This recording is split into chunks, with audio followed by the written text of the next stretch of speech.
Hmm. If you don't read the newspaper, you're uninformed.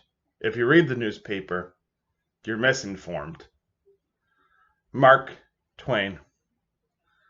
Once again, this makes sense.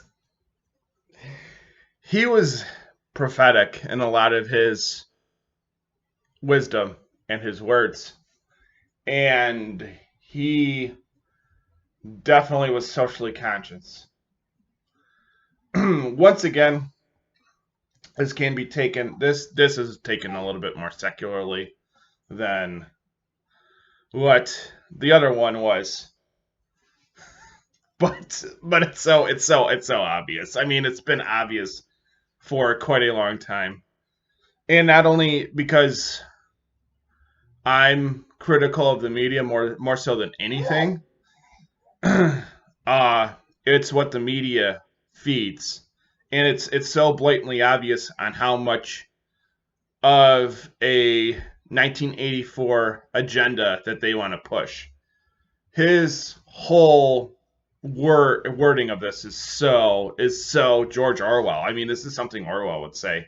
Like this is the same. It's like the same thing.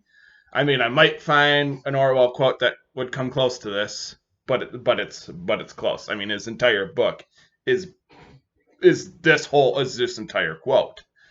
Um, and it's funny because of how much people talk about misinformation, but they never realize how uninformed they are. Like it's always that. That's what the media complex is for. It's just a bunch of chatter back and forth. And what gets done? What's the point of that pontification when there's no altar to making a real progress? There's no point in having anything to say when it's just empty. It's just empty convictions. It's empty words. It's not going anywhere. I mean, we could come up with plenty of reasons why that is, but it's really revealing to me as to more on the how that is. People want to ask the question why, which is normal. But how it became that way is what people don't understand. And it's on purpose. It's on purpose. And it's been done on purpose to have that become the norm. And it's so ridiculous on how the whole chattering on what somebody on CNN says versus what somebody on Fox says. Like like there's any point of either pontification or quote or something of that nature having an impact. I mean, people can say things to you that certainly have impacts on your life and give you wisdom. I mean, I've not taken anything away from that, but there's so much information that is just controlled, and you're either uninformed by that or you're misinformed by that.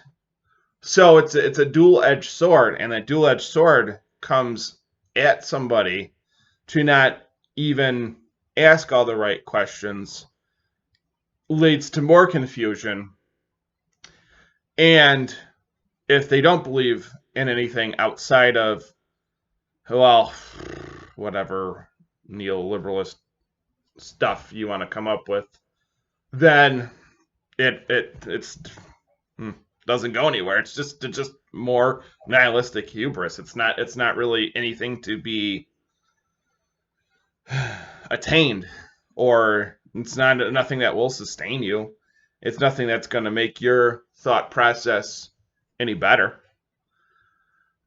And asking and looking at the how this came to be in these prophetic words, are so important that, I mean, it's kind of like, in a way, he's making a very secularly prophetic statement. But that's just it. Wisdom is so transcendent, and that's the other part, where wisdom like this is transcendent upon itself. And once you start tapping into that, then you'll start figuring out how this all came to be. And then it'll just be a series of eureka moments, depending on which rabbit hole you go down. Be careful of that one. There's some fun ones. But then the whys, the whats, the whos, the wheres start making more sense. You'll start piecing things together. And that is how you become informed.